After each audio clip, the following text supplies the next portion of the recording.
everyone, it's Nick here from Nick's News and Reviews, and this video is a day later than I'd originally planned, so sorry about that. The date today is the 2nd of August in good old 2014. It's supposed to go up on Friday this, but I went out for a change. Someone's leaving do at work and you have to show your face, don't you? Otherwise it's just a little bit rude. Yes, so what's been happening on the channel this week? Well, I've put 5 videos to you, starting from 1989 and going up to 2013. So a bit of a good span there. I don't mind saying so myself. Yes, so the first one, let's start from the earliest as per usual, was in 1989, Chase HQ on the ZX Spectrum. Already reviewed this on the Amiga, so interesting to see the comparisons between the two. They play like very different games, to be honest with you. Chase HQ on the Spectrum had much better reviews than the Amiga one. I find it quite good fun, although the version I was playing was hacked, so the difficulty element was rather taken away. But the thing with this game, the Spectrum's racing games tend to struggle with, is the recreation of speed.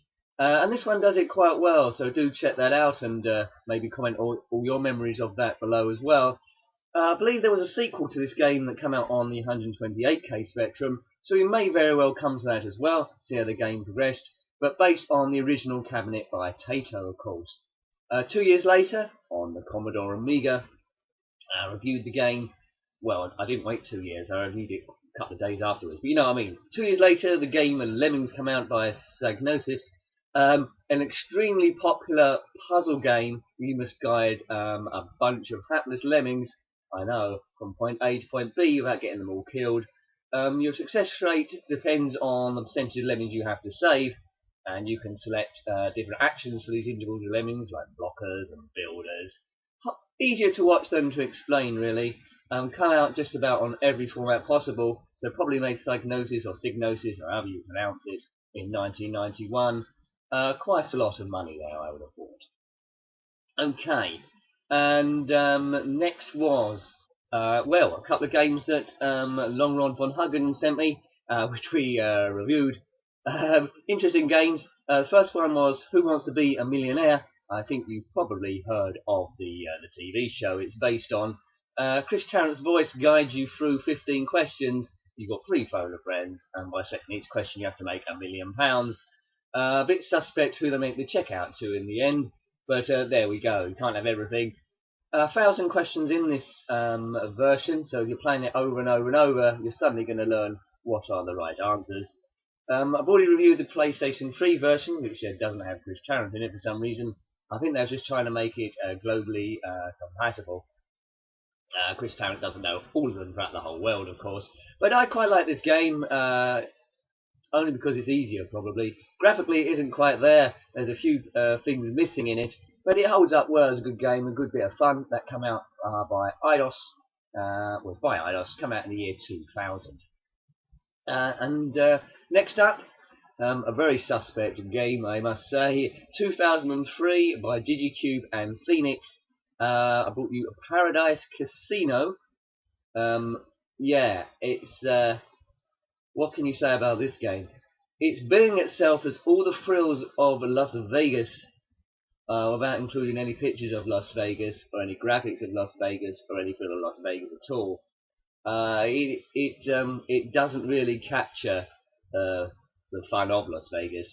4 games from the casino that you'd expect: blackjack, roulette, the slots, and poker.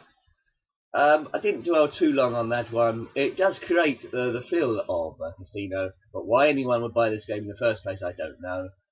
There's a very Japanesey looking girl as the graphic. I'm not sure how that ties into Las Vegas, but well worth having a look at briefly.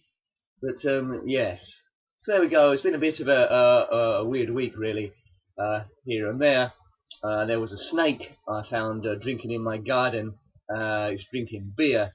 It was legless. Yeah. Anyway, and the last video that we come to was a good old Zen Pinball 2, which we visit every now and again. One of the Star Wars tables, the good old bounty hunter Boba Fett. Now this is a gorgeous looking table, as quite often they are. Focuses on Well, Boba Fett. That was a bit of a surprise. Yeah, but it's good graphics. It's got the Sarlacc pit, if you're familiar with Star Wars. Missions you can do by hitting the ball in the right area. Darth Vader will present himself doing missions for the Empire, and the good old Fatso himself, Jabba the Hutt. Had to turn the music off, as I do with all those Star Wars ones, which is a bit of a shame because of copyright issues. But well worth a look at. We'll gradually go through a few more tables there, I hope. Yeah, and what else has been happening on the channel? Oh yes, another suspect segment that seems to have weaved its way in. On Wednesday, I meant to upload a larger video I've been working on, but due to some YouTube problems, for any reason I couldn't, it prevented me from doing so. And also the thumbnails, like the front covers of these videos, were a bit weird. So I got a bit bored and instead put up a new segment called the Random Wednesday Question. Not sure, it's a bit weird. I'm not, as my voice just went just then, I'm not sure how long that'll stay there, depending on popularity. It might be a continuous thing as we gradually get sucked into the black hole of stupidity, but there'll probably be a few more of those there. I don't really know what we're doing next week in terms of videos. Hopefully we'll get the next segment of, which I'm trying to do Wednesday, of Tomb Raider up and running, Tomb Raider Blundering. I think we must be up to stage 5 now. And that's about it really. So I hope you're enjoying the videos. Comment below as always, things you like to see, and just general weirdness, I guess.